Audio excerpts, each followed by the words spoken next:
ਸਤਿ ਸ਼੍ਰੀ ਅਕਾਲ। PNCN ਦੇਖ ਰਹੇ ਹੋ ਤੁਸੀਂ। ਖਬਰਾਂ ਦੀ ਸ਼ੁਰੂਆਤ ਹੈਡਲਾਈਨਸ ਦੇ ਨਾਲ ਕਰਾਂਗੇ। ਕੈਨੇਡਾ ਸਰਕਾਰ ਤੋਂ CRB ਲੈ ਰਹੇ ਨੇ ਜੋ ਉਹਨਾਂ ਦੇ ਵਿੱਚੋਂ ਕਈਆਂ ਦੇ ਲਈ ਇਸ ਵਿੱਤੀ ਮਦਦ ਨੂੰ ਰੋਕਣ ਦਾ ਐਲਾਨ ਕਰ ਦਿੱਤਾ ਗਿਆ ਹੈ। ਇਸ ਦੇ ਬਾਰੇ ਦੱਸਾਂਗੇ।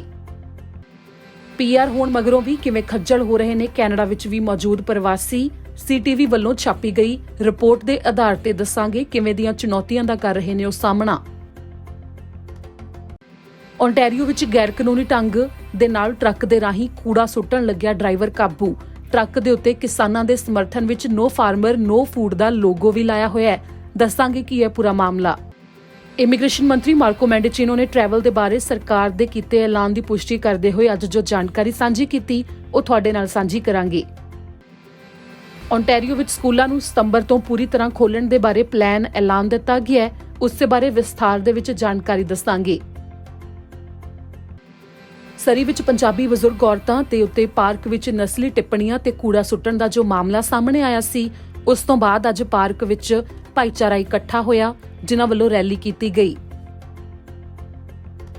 ਇਸ ਦੇ ਨਾਲ ਹੀ ਹੁਣ ਬੁਲੇਟਿਨ ਦੀ ਸ਼ੁਰੂਆਤ ਕਰਦੇ ਹਾਂ। ਸਭ ਤੋਂ ਪਹਿਲਾਂ ਜਾਣਕਾਰੀ ਉਹਨਾਂ ਦੇ ਵਾਸਤੇ ਜਿਹੜੇ ਕਿ ਕੈਨੇਡਾ ਸਰਕਾਰ ਵੱਲੋਂ COVID-19 ਦੇ ਦੌਰਾਨ ਸ਼ੁਰੂ ਕੀਤੀ ਗਈ ਵਿੱਤੀ ਮਦਦ ਨੂੰ ਲੈ ਰਹੇ ਨੇ, ਯਾਨੀ ਕਿ CRB ਦੀ ਮਦਦ ਲੈ ਰਹੇ ਨੇ। ਉਹਨਾਂ ਦੇ ਵਾਸਤੇ ਪੂਰੀ ਜਾਣਕਾਰੀ ਤੁਹਾਨੂੰ ਦੱਸਦੇ ਹਾਂ ਕਿ ਤਾਜ਼ਾ ਕੀ ਐਲਾਨ ਕੀਤਾ ਗਿਆ ਹੈ। ਕੈਨੇਡਾ ਰਿਕਵਰੀ ਬੈਨੀਫਿਟ ਯਾਨੀ ਕਿ CRB ਦੇ ਵਾਸਤੇ ਨਵਾਂ ਐਲਾਨ ਹੋਇਆ ਹੈ ਕਿ ਹੁਣ ਉਹਨਾਂ ਕੈਨੇਡਾ ਵਾਸੀਆਂ ਦੇ ਵਾਸਤੇ ਇਹ ਮਦਦ ਨਹੀਂ ਜਾਰੀ ਰਹੇਗੀ ਜਿਨ੍ਹਾਂ ਨੇ ਸਾਲ 2019 ਜਾਂ ਸਾਲ 2020 ਦਾ ਟੈਕਸ ਨਹੀਂ ਭਰਿਆ। ਇਸ ਵਾਸਤੇ ਕੈਨੇਡਾ ਸਰਕਾਰ ਨੇ ਆਪਣੀ ਵੈਬਸਾਈਟ ਦੇ ਉੱਤੇ ਨਵੀਂ ਜਾਣਕਾਰੀ ਜੋੜ ਦਿੱਤੀ ਹੈ।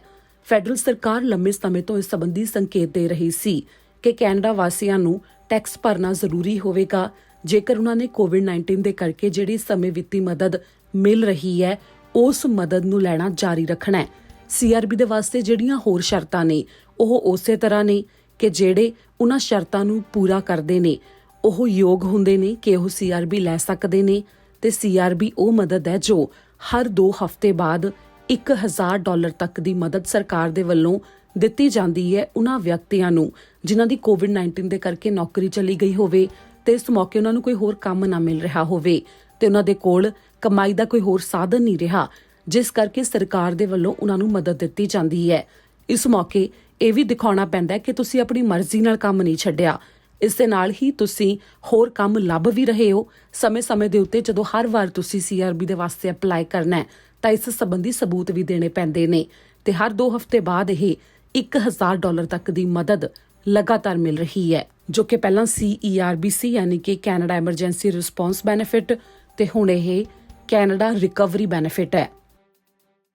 ਇਸ ਨਾਲ ਹੀ ਹੁਣ ਅਗਲੀ ਖਬਰ ਦੇ ਵੱਲ ਰੁਖ ਕਰਾਂਗੇ। ਅੱਗੇ ਜਾਣਕਾਰੀ ਉਸ ਰਿਪੋਰਟ ਦੇ ਬਾਰੇ ਹੈ ਜੋ ਕਿ CTV ਦੇ ਵੱਲੋਂ ਵੀ ਛਾਪੀ ਗਈ ਹੈ, ਜਿਸ ਦੇ ਵਿੱਚ ਕਈਆਂ ਦੇ ਤਜਰਬੇ ਉਸ ਦੇ ਵਿੱਚ ਦੱਸੇ ਗਏ ਨੇ ਕਿ ਕੈਨੇਡਾ ਵਿੱਚ ਹੀ ਮੌਜੂਦ ਵੱਡੀ ਗਿਣਤੀ ਅਜਿਹੇ ਵਿਅਕਤੀ ਨੇ ਜਿਨ੍ਹਾਂ ਦੀ PR ਦੇ ਵਾਸਤੇ ਅਪਰੂਵਲ ਤਾਂ ਆ ਗਿਆ, ਉਹਨਾਂ ਨੂੰ PR ਤਾਂ ਮਿਲ ਗਈ, ਪਰ PR ਕਾਰਡ ਦੇ ਵਾਸਤੇ ਕਈਆਂ ਨੂੰ ਬਹੁਤ ਲੰਮੀ ਉਡੀਕ ਕਰਨੀ ਪੈ ਰਹੀ ਹੈ।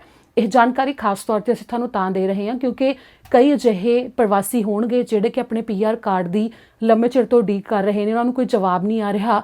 ਤਾਂ ਉਹਨਾਂ ਦੇ ਵਾਸਤੇ ਜਾਣਕਾਰੀ ਇਸ ਕਰਕੇ ਅਸੀਂ ਦੱਸ ਰਹੇ ਹਾਂ ਕਿ ਤੁਸੀਂ ਇਕੱਲੇ ਨਹੀਂ ਹੋ, ਹੋਰ ਵੀ ਕਾਫੀ ਗਿਣਤੀ ਦੇ ਵਿੱਚ ਲੋਕ ਨੇ ਜਿਹੜੇ ਕਿ ਲੰਮੇ ਚਿਰ ਦੇ ਵਾਸਤੇ ਉਡੀਕ ਕਰ ਰਹੇ ਨੇ, ਜਿਸ ਕਰਕੇ ਫਿਕਰ ਕਰਨ ਦੀ ਲੋੜ ਨਹੀਂ ਹੈ।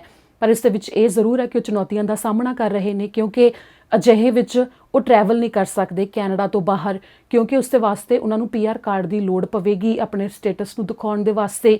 ਤਾਂ ਇਸ ਦੇ ਨਾਲ ਹੀ ਹੋਰ ਸਹੂਲਤਾਂ ਲੈਣ ਦੇ ਵਾਸਤੇ ਵੀ ਕਿ PR ਕਾਰਡ ਦੇ ਨਾਲ ਹੀ ਉਹਨਾਂ ਨੂੰ ਸਰਵਿਸਿਜ਼ ਨੇ ਜਿਹੜੀਆਂ ਉਸ ਦਾ ਕਾਰਡ ਮਿਲਦਾ ਹੈ ਤੇ ਹੋਰ ਅੱਗੇ ਜਿਹੜੀ ਸਰਵਿਸਿਜ਼ ਨੇ ਉਹਨਾਂ ਦੇ ਵਾਸਤੇ ਲੋੜ ਪੈਂਦੀ ਹੈ, ਜਿਸ ਕਰਕੇ ਉਹ ਦਿੱਕਤਾਂ ਦਾ ਸਾਹਮਣਾ ਕਰਦੇ ਨੇ। ਤੇ ਇਸੇ ਕਰਕੇ ਉਹਨਾਂ ਨੇ ਆਪਣੇ ਤਜਰਬਾ ਸਾਂਝਾ ਕਰਦੇ ਹੋਏ ਸਰਕਾਰ ਤੋਂ ਮੰਗ ਕੀਤੀ ਹੈ ਤੇ ਇਮੀਗ੍ਰੇਸ਼ਨ ਵਿਭਾਗ ਤੋਂ ਖਾਸ ਤੌਰ ਤੇ ਮੰਗ ਕੀਤੀ ਜਾ ਰਹੀ ਹੈ ਕਿ ਇਸ ਪ੍ਰਕਿਰਿਆ ਨੂੰ ਤੇਜ਼ ਕੀਤਾ ਜਾਵੇ ਤੇ ਜੇਕਰ ਕਿਸੇ ਦੀ PR ਆ ਜਾਂਦੀ ਹੈ ਤਾਂ ਉਸ ਤੋਂ ਬਾਅਦ ਕੁਝ ਹੀ ਸਮੇਂ ਦੇ ਵਿੱਚ ਉਹਨਾਂ ਦਾ PR ਕਾਰਡ ਵੀ ਉਹਨਾਂ ਦੇ ਤੱਕ ਪਹੁੰਚ ਜਾਵੇ ਤਾਂ ਕਿ ਉਹਨਾਂ ਨੂੰ ਦਿੱਕਤਾਂ ਦਾ ਸਾਹਮਣਾ ਨਾ ਕਰਨਾ ਪਵੇ ਉਸ ਦੀ ਉਡੀਕ ਦੇ ਦਰਮਿਆਨ, ਤਾਂ ਕਿ ਉਹ ਟਰੈਵਲ ਵੀ ਕਰ ਸਕਣ ਤੇ ਹੋਰ ਸਹੂਲਤਾਂ ਵੀ ਲੈ ਸਕਣ ਜੋ ਕਿ ਇੱਕ ਪਰਮਾਨੈਂਟ ਰੈਜ਼ੀਡੈਂਟ ਨੂੰ ਕੈਨੇਡਾ ਵਿੱਚ ਮਿਲਦੀਆਂ ਨੇ। ਇਸ ਤਰ੍ਹਾਂ ਨਾਲ ਹੁਣ ਅਗਲੀ ਖਬਰ ਦੇ ਵੱਲ ਰੁਖ ਕਰਾਂਗੇ। ਅੱਗੇ ਹੈ ਕਿ ਓਨਟਾਰੀਓ ਪ੍ਰੋਵਿੰਸ਼ੀਅਲ ਪੁਲਿਸ ਨੇ ਕੁਝ ਤਸਵੀਰਾਂ ਸਾਂਝੀਆਂ ਕੀਤੀਆਂ ਨੇ ਤੇ ਇਸ ਦੇ ਨਾਲ ਹੀ ਜਿਵੇਂ ਕਿ ਗੈਰ ਕਾਨੂੰਨੀ ਤੌਰ ਦੇ ਉੱਤੇ ਕੂੜਾ ਸੁੱਟਣਾ ਕੈਨੇਡਾ ਭਰ ਵਿੱਚ ਇੱਕ ਵੱਡੀ ਸਮੱਸਿਆ ਹੈ। ਇਸ ਦੇ ਬਾਰੇ PNCN ਦੇ ਉੱਤੇ ਅਸੀਂ ਤੁਹਾਨੂੰ ਪਹਿਲਾਂ ਰਿਪੋਰਟਸ ਵੀ ਦਿਖਾ ਚੁੱਕੇ ਹਾਂ। ਤਾਂ ਕੁਝ ਇਸੇ ਤਰ੍ਹਾਂ ਓਨਟਾਰੀਓ ਤੋਂ ਪੁਲਿਸ ਨੇ ਇਸ ਦੇ ਬਾਰੇ ਕਈ ਵਾਰ ਜਾਣਕਾਰੀ ਸਾਂਝੀ ਕੀਤੀ ਹੈ ਤੇ ਫਿਰ ਇੱਕ ਵਾਰ ਫਿਰ ਉਹਨਾਂ ਦੇ ਵੱਲੋਂ ਇਸ ਦੇ ਬਾਰੇ ਜਾਣਕਾਰੀ ਜਦੋਂ ਸਾਂਝੀ ਕੀਤੀ ਗਈ ਹੈ ਤਾਂ ਇੱਕ ਟਰੱਕ ਦੀ ਤਸਵੀਰ ਸਾਂਝਾ ਕਰਦੇ ਹੋਏ ਉਹਨਾਂ ਨੇ ਦੱਸਿਆ ਕਿ ਇਹ ਟਰੱਕ ਇਸ ਟਰੱਕ ਦੇ ਵਿੱਚ ਜਿਹੜਾ ਡਰਾਈਵਰ ਸੀ ਉਹ ਗੈਰ ਕਾਨੂੰਨੀ ਤੌਰ ਦੇ ਉੱਤੇ ਉਸ ਥਾਂ ਦੇ ਉੱਤੇ ਕੂੜਾ ਸੁੱਟਣ ਲੱਗਿਆ ਸੀ ਤੇ ਇੱਕਦਮ ਉੱਥੇ ਮੌਜੂਦ ਇੱਕ ਵਿਅਕਤੀ ਨੇ ਪੁਲਿਸ ਨੂੰ ਫੋਨ ਕਰ ਦਿੱਤਾ। ਪੁਲਿਸ ਅਧਿਕਾਰੀ ਮੌਕੇ ਦੇ ਉੱਤੇ ਪਹੁੰਚੇ ਤੇ ਉਹਨਾਂ ਨੇ ਉਸ ਡਰਾਈਵਰ ਨੂੰ ਰੰਗੇ ਹੱਥੀਂ ਕਾਬੂ ਕਰ ਲਿਆ। ਇਸ ਦੌਰਾਨ ਪੁਲਿਸ ਨੇ ਕਿਹਾ ਅਜਿਹਾ ਬਿਲਕੁਲ ਨਾ ਕੀਤਾ ਜਾਵੇ, ਗੈਰ ਕਾਨੂੰਨੀ ਤੌਰ ਦੇ ਉੱਤੇ ਕੂੜਾ ਨਾ ਸੁੱਟਿਆ ਜਾਵੇ। ਉਸ ਥਾਂ ਦੀ ਖੂਬਸੂਰਤੀ ਨੂੰ ਤਾਂ ਖਰਾਬ ਕੀਤਾ ਹੀ ਜਾਂਦਾ ਹੈ, ਸਗੋਂ ਵਾਤਾਵਰਣ ਦੇ ਵਾਸਤੇ ਵੀ ਨੁਕਸਾਨਦਾਇਕ ਹੁੰਦਾ ਹੈ ਤੇ ਇਸ ਦੇ ਨਾਲ ਹੀ ਇਸ ਦੇ ਵਾਸਤੇ ਮੋਟੇ ਫਾਈਨ ਦਾ ਸਾਹਮਣਾ ਕਰਨਾ ਪੈ ਸਕਦਾ ਹੈ। ਸਿਰਫ ਇਹੀ ਨਹੀਂ, ਮਾਮਲੇ ਵੀ ਦਰਜ ਹੋ ਸਕਦੇ ਨੇ ਜੇਕਰ ਕਿਸੇ ਦੇ ਵੱਲੋਂ ਅਜਿਹਾ ਕੀਤਾ ਜਾਂਦਾ ਹੈ। ਤੇ ਜਿਸ ਟਰੱਕ ਦੀ ਤਸਵੀਰ ਪੁਲਿਸ ਨੇ ਸਾਂਝੀ ਕੀਤੀ ਹੈ ਉਸ ਦੇ ਉੱਤੇ ਇੱਕ ਨੋ ਫਾਰਮਰ ਨੋ ਫੂਡ ਦਾ ਲੋਗੋ ਵੀ ਲੱਗਿਆ ਹੋਇਆ ਹੈ, ਤੁਸੀਂ ਦੇਖ ਸਕਦੇ ਹੋ। ਜਿਵੇਂ ਕਿ ਕੈਨੇਡਾ ਸਰਕਾਰ ਵੱਲੋਂ ਵੱਖਰੇ ਪੜਾਅ ਦੇ ਤਹਿਤ ਟਰੈਵਲ ਨੂੰ ਲੈ ਕੇ ਹਦਾਇਤਾਂ ਹਟਾਉਣ ਦੇ ਬਾਰੇ ਲਗਾਤਾਰ ਐਲਾਨ ਕੀਤਾ ਜਾ ਰਿਹਾ ਹੈ, ਤਾਂ ਉਸ ਨੂੰ ਲੈ ਕੇ ਜੋ ਤਾਜ਼ਾ ਐਲਾਨ ਕੀਤਾ ਗਿਆ ਕਿ ਅਮਰੀਕਾ ਵਾਸੀ ਅਗਸਤ 9 ਤੋਂ ਕੈਨੇਡਾ ਵਿੱਚ ਆ ਸਕਦੇ ਨੇ ਤੇ ਹੋਰ ਮੁਲਕਾਂ ਤੋਂ 7 ਸਤੰਬਰ ਤੋਂ ਆ ਸਕਦੇ ਨੇ। ਤਾਂ ਇਸ ਨੂੰ ਲੈ ਕੇ ਇਮੀਗ੍ਰੇਸ਼ਨ ਮੰਤਰੀ ਮਾਰਕੋ ਮੈਂਡੀਚੀਨੋ ਦੇ ਵੱਲੋਂ ਇੱਕ ਵਾਰ ਮੁੜ ਤੋਂ ਜਾਣਕਾਰੀ ਸਾਂਝੀ ਕੀਤੀ ਗਈ ਹੈ ਤੇ ਪੁਸ਼ਟੀ ਕੀਤੀ ਗਈ ਹੈ ਕਿ ਇਹ ਐਲਾਨ ਉਸੇ ਤਰ੍ਹਾਂ ਹੈ। ਦਰਅਸਲ ਸਿਹਤ ਅਧਿਕਾਰੀ ਦੇ ਵੱਲੋਂ ਵੀ ਕਿਹਾ ਗਿਆ ਕਿ ਕੋਵਿਡ-19 ਦੇ ਕਰਕੇ ਜੇਕਰ ਹਾਲਾਤ ਬਦਲਦੇ ਹੋਏ ਦਿਖਾਈ ਦਿੱਤੇ ਤਾਂ ਇਸ ਐਲਾਨ ਨੂੰ ਵਾਪਸ ਵੀ ਲਿਆ ਜਾ ਸਕਦਾ ਹੈ।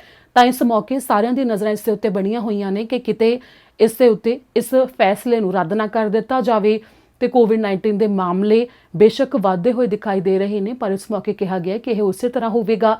ਇਮੀਗ੍ਰੇਸ਼ਨ ਮੰਤਰੀ ਮਾਰਕੋ ਮੈਂਡੀਚੀਨੋ ਨੇ ਜਾਣਕਾਰੀ ਸਾਂਝੀ ਕਰਦੇ ਹੋਏ ਕਿਹਾ ਕਿ ਅਮਰੀਕਾ ਤੋਂ 9 ਅਗਸਤ ਤੋਂ ਅਮਰੀਕਾ ਵਾਸੀ ਜਿਹੜੇ ਕਿ ਫੁੱਲੀ ਵੈਕਸੀਨੇਟਡ ਹੋਣਗੇ ਉਹ ਕੈਨੇਡਾ ਵਿੱਚ ਦਾਖਲ ਹੋ ਸਕਣਗੇ ਤੇ ਇਸ ਦੇ ਨਾਲ ਹੀ 7 ਸਤੰਬਰ ਤੋਂ ਹੋਰ ਸੈਲਾਨੀ ਜਿਹੜੇ ਕਿ ਹੋਰ ਮੁਲਕਾਂ ਤੋਂ ਕੈਨੇਡਾ ਵਿੱਚ ਆਉਣਗੇ ਤੇ ਉਹ ਫੁੱਲੀ ਵੈਕਸੀਨੇਟਡ ਹੋਣਗੇ, ਉਹ ਦਾਖਲ ਹੋ ਸਕਣਗੇ, ਜਿਸ ਦੇ ਵਾਸਤੇ ਕੈਨੇਡਾ ਵਿੱਚ ਇਸ ਸੰਬੰਧੀ ਤਿਆਰੀਆਂ ਵੀ ਚੱਲ ਰਹੀਆਂ ਨੇ ਕਿਉਂਕਿ ਕਈ ਵਪਾਰ ਉਹਨਾਂ ਨੂੰ ਉਮੀਦ ਹੈ ਕਿ 7 ਸਤੰਬਰ ਤੋਂ ਜਦੋਂ ਦੁਨੀਆ ਭਰ ਤੋਂ ਫੁੱਲੀ ਵੈਕਸੀਨੇਟਡ ਲੋਕ ਨੇ ਜਿਹੜੇ ਉਹ ਕੈਨੇਡਾ ਵਿੱਚ ਆ ਸਕਣਗੇ, ਟਰੈਵਲ ਦੇ ਵਿੱਚ ਵਾਧਾ ਹੋਵੇਗਾ ਤਾਂ ਸੈਲਾਨੀਆਂ ਦੇ ਵਿੱਚ ਵੀ ਵਾਧਾ ਹੋਵੇਗਾ ਤਾਂ ਉਹਨਾਂ ਦੇ ਵਪਾਰਾਂ ਨੂੰ ਵੀ ਫਾਇਦਾ ਹੋਵੇਗਾ, ਖਾਸ ਤੌਰ ਦੇ ਉੱਤੇ ਉਹਨਾਂ ਥਾਵਾਂ ਦੇ ਉੱਤੇ ਜਿੱਥੇ ਕਿ ਇੰਟਰਨੈਸ਼ਨਲ 에ਅਰਪੋਰਟ ਨੇ ਤੇ ਇਸ ਦੇ ਨਾਲ ਹੀ ਜਿਹੜੀਆਂ ਥਾਵਾਂ ਦੇ ਉੱਤੇ ਸੈਲਾਨੀ ਜ਼ਿਆਦਾ ਘੁੰਮਣ ਜਾਂਦੇ ਨੇ।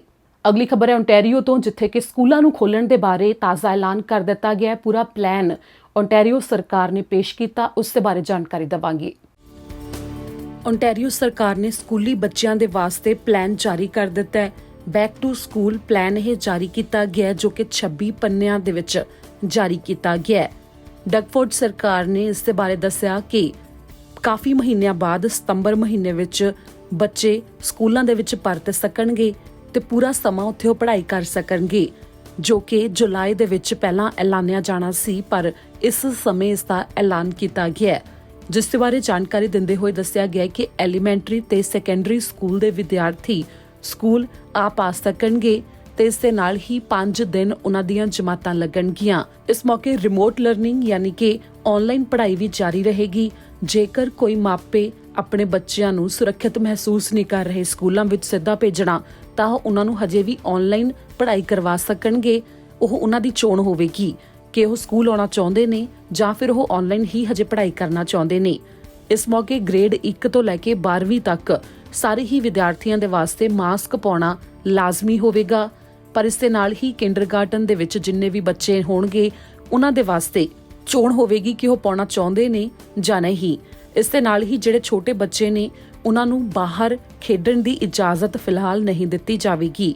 ਇਸ ਦੇ ਨਾਲ ਹੀ ਸਰਕਾਰ ਦੇ ਵੱਲੋਂ ਜੋ ਇਹ ਪਲਾਨ ਐਲਾਨਿਆ ਗਿਆ ਹੈ ਉਸ ਦੇ ਵਿੱਚ ਸਕੂਲ ਬੋਰਡਸ ਨੂੰ ਇਹ ਗੱਲ ਕਹੀ ਗਈ ਹੈ ਕਿ ਆਉਣ ਵਾਲੇ ਸਮੇਂ ਦੇ ਵਿੱਚ ਜੇਕਰ ਮਾਹੌਲ ਅਜਿਹਾ ਬਣਦਾ ਹੈ ਕਿ ਇੱਕਦਮ ਸਕੂਲਾਂ ਨੂੰ ਬੰਦ ਕਰਨਾ ਪਵੇ ਤਾਂ ਉਸ ਮੌਕੇ ਪਹਿਲਾਂ ਤੋਂ ਹੀ ਇੰਤਜ਼ਾਮ ਜਾਰੀ ਰੱਖਣੇ ਜ਼ਰੂਰੀ ਨੇ ਕਿ ਨਾਲ ਦੀ ਨਾਲ ਆਨਲਾਈਨ ਪੜ੍ਹਾਈ ਸ਼ੁਰੂ ਕੀਤੀ ਜਾ ਸਕੇ, ਕਿ ਇੱਕਦਮ ਕਿਸੇ ਦਿੱਕਤ ਦਾ ਸਾਹਮਣਾ ਫਿਰ ਨਹੀਂ ਕੀਤਾ ਜਾਵੇਗਾ ਕਿ ਕੋਵਿਡ-19 ਦੇ ਕਰਕੇ ਜੇਕਰ ਹਾਲਾਤ ਮੁੜ ਤੋਂ ਵਿਗੜਦੇ ਨੇ ਸਕੂਲਾਂ ਨੂੰ ਇੱਕਦਮ ਬੰਦ ਵੀ ਕਰਨਾ ਪੈ ਸਕਦਾ ਹੈ ਦੁਬਾਰਾ ਤੋਂ।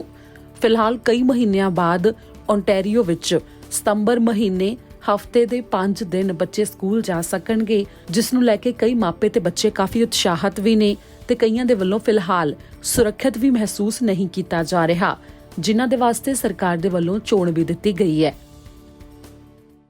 ਹੁਣ ਅਗਲੀ ਖਬਰ, ਜਿਵੇਂ ਕਿ ਤੁਹਾਨੂੰ ਕੱਲ ਅਸੀਂ ਜਾਣਕਾਰੀ ਦਿੱਤੀ ਸੀ ਕਿ ਹਰਜੀਤ ਸੱਜਣ ਦੇ ਵੱਲੋਂ ਵੀ ਸਮਰਥਨ ਦਿੱਤਾ ਗਿਆ। ਦਰਅਸਲ ਸਰੀ ਦੇ ਪਾਰਕ ਵਿੱਚ ਜੋ ਬਜ਼ੁਰਗ ਔਰਤਾਂ ਦੇ ਉੱਤੇ ਤੇ ਬੱਚਿਆਂ ਦੇ ਉੱਤੇ ਕੂੜਾ ਸੁੱਟਣ ਤੇ ਨਾਲ ਹੀ ਨਸਲੀ ਟਿੱਪਣੀਆਂ ਕੀਤੇ ਜਾਣ ਦਾ ਮਾਮਲਾ ਸਾਹਮਣੇ ਆਇਆ, ਉਸ ਮਾਮਲੇ ਦੇ ਖਿਲਾਫ ਤੇ ਨਾਲ ਹੀ ਹੋਰ ਕਿਸੇ ਦੇ ਨਾਲ ਵੀ ਅਜਿਹਾ ਨਾ ਹੋਵੇ, ਇਸ ਦੇ ਵਾਸਤੇ ਵੱਡੀ ਗਿਣਤੀ ਵਿੱਚ ਪੰਜਾਬੀ ਭਾਈਚਾਰਾ ਹੀ ਨਹੀਂ ਸਗੋਂ ਵੱਖੋ ਵੱਖਰੇ ਭਾਈਚਾਰੇ ਤੋਂ ਅੱਜ ਵਿਅਕਤੀ ਜੋ ਐਸਪਨ ਪਾਰਕ ਦੇ ਵਿੱਚ ਪਹੁੰਚੇ, ਜਿੱਥੇ ਕਿ ਕਈ ਲੀਡਰ ਵੀ ਪਹੁੰਚੇ, ਬੱਚੇ ਵੱਡੀ ਗਿਣਤੀ 'ਚ ਪਹੁੰਚੇ, ਜਿਨ੍ਹਾਂ ਦੇ ਵੱਲੋਂ ਕਿਹਾ ਗਿਆ ਕਿ ਅਜਿਹਾ ਵਤੀਰਾ ਬਿਲਕੁਲ ਵੀ ਬਰਦਾਸ਼ਤ ਨਹੀਂ ਕੀਤਾ ਜਾਵੇਗਾ ਤੇ ਇਸ ਦੇ ਨਾਲ ਹੀ ਉਹਨਾਂ ਦੇ ਵੱਲੋਂ ਉਹਨਾਂ ਬਜ਼ੁਰਗ ਔਰਤਾਂ ਨੂੰ ਸਮਰਥਨ ਦਿੱਤਾ ਗਿਆ ਕਿ ਉਹ ਬੁਰਾ ਮਹਿਸੂਸ ਨਾ ਕਰਨ ਕਿ ਉਹਨਾਂ ਦੇ ਨਾਲ ਇਹ ਬੁਰਾ ਵਤੀਰਾ ਹੋਇਆ, ਜਿਸ ਦੇ ਵਾਸਤੇ ਸਰੀ RCMP ਤੋਂ ਪੁਲਿਸ ਅਧਿਕਾਰੀ ਵੀ ਮੌਕੇ ਦੇ ਉੱਤੇ ਪਹੁੰਚੇ।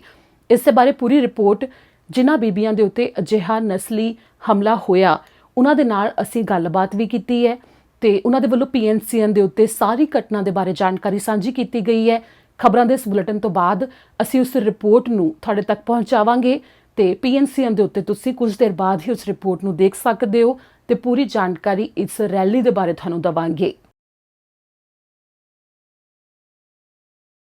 ਅਗਲੀ ਖਬਰ ਹੈ ਕਿ ਟਰਾਂਸ ਕੈਨੇਡਾ ਹਾਈਵੇ ਦੇ ਉੱਤੇ ਇੱਕ ਭਿਆਨਕ ਸੜਕ ਹਾਦਸਾ ਵਾਪਰਿਆ, ਜਿਸ ਦੇ ਵਿੱਚ ਦੋ ਟਰੱਕ ਆਪਸ ਦੇ ਵਿੱਚ ਟਕਰਾ ਗਏ ਸਨ। ਬਚਾ ਰਿਹਾ ਕਿ ਡਰਾਈਵਰ ਦਾ ਕਿਸੇ ਦਾ ਜਾਨੀ ਨੁਕਸਾਨ ਨਹੀਂ ਹੋਇਆ।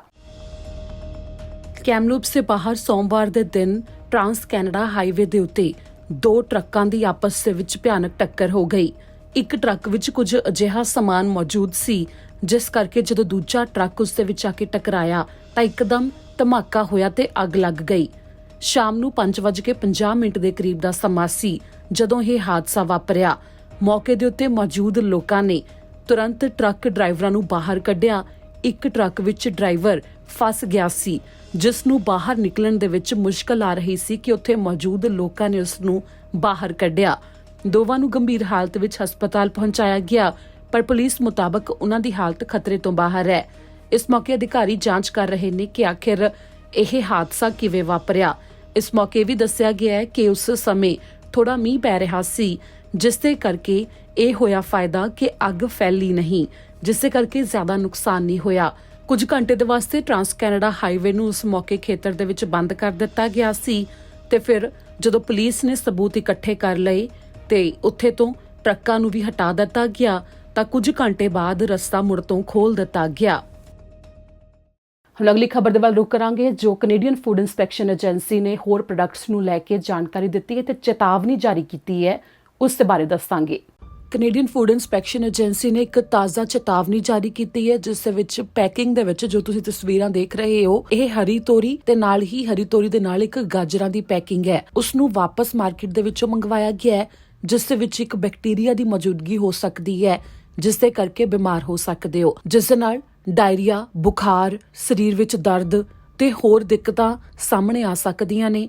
ਜੇਕਰ ਕਿਸੇ ਨੇ ਇਸ ਨੂੰ ਖਾਧਾ ਹੈ ਤੇ ਉਸ ਤੋਂ ਬਾਅਦ ਬਿਮਾਰ ਮਹਿਸੂਸ ਕਰ ਰਿਹਾ ਹੈ ਤਾਂ ਤੁਰੰਤ ਆਪਣੇ ਡਾਕਟਰ ਦੇ ਨਾਲ ਸੰਪਰਕ ਕੀਤਾ ਜਾਵੇ। ਜਿਸ ਦੇ ਬਾਰੇ ਦੱਸਿਆ ਗਿਆ ਹੈ ਕਿ ਵੈਜ ਪਾਰਕ ਪ੍ਰੋਡਿਊਸ ਕੰਪਨੀ ਹੈ, ਜਿਨ੍ਹਾਂ ਦੇ ਵੱਲੋਂ ਓਨਟਾਰੀਓ ਦੇ ਵਿੱਚ ਇਸ ਨੂੰ ਵੇਚਿਆ ਗਿਆ, ਵੱਖੋ ਵੱਖਰੀਆਂ ਥਾਵਾਂ ਦੇ ਉੱਤੇ ਹਾਰਵੈਸਟ ਫਰੈਸ਼ ਬ੍ਰਾਂਡ ਦੇ ਅਧੀਨ ਇਸ ਨੂੰ ਵੇਚਿਆ ਗਿਆ, ਜਿਸ ਦੇ ਵਿੱਚ ਪਹਿਲੀ ਦੇ ਉੱਤੇ ਲਿਖਿਆ ਹੋਇਆ ਯੂਚੀਨੀ ਸਪਾਇਰਲਸ, ਜੋ ਕਿ 340 ਗ੍ਰਾਮ ਦੀ ਪੈਕਿੰਗ ਹੈ, ਤੇ ਦੂਜੇ ਦੇ ਉੱਤੇ ਲਿਖਿਆ ਹੋਇਆ ਹੈ ਟੈਰੀਆਕੀ vegetable spiral stir fry kit. ਇਸ ਦੇ ਜੋ ਪੈਕਿੰਗ ਹੈ ਉਹ 400 ਗ੍ਰਾਮ ਦੀ ਹੈ। ਇਸ ਦੇ ਬਾਰੇ ਪੂਰੀ ਜਾਣਕਾਰੀ ਤੁਸੀਂ ਸਕਰੀਨ ਤੇ ਦੇਖ ਸਕਦੇ ਹੋ ਤੇ ਨਾਲ ਹੀ ਇਸ ਦੀਆਂ ਤਸਵੀਰਾਂ ਹੁਣ ਅਸੀਂ ਸਾਂਝੀਆਂ ਕਰ ਰਹੇ ਹਾਂ, ਜੋ ਕਿ ਕੈਨੇਡੀਅਨ ਫੂਡ ਇੰਸਪੈਕਸ਼ਨ ਏਜੰਸੀ ਨੇ ਸਾਂਝੀਆਂ ਕੀਤੀਆਂ ਨੇ। ਜੇਕਰ ਤੁਸੀਂ ਆਪਣੇ ਘਰ ਇਸ ਨੂੰ ਲਿਆਂਦਾ ਹੈ ਤੇ ਫਿਰ ਤੁਸੀਂ ਇਸ ਨੂੰ ਵਾਪਸ ਕਰ ਦਵੋ ਜਾਂ ਫਿਰ ਸੁੱਟ ਦਵੋ, ਪਰ ਇਸ ਨੂੰ ਖਾਧਾ ਨਾ ਜਾਵੇ, ਬਿਮਾਰ ਹੋ ਸਕਦੇ ਹੋ।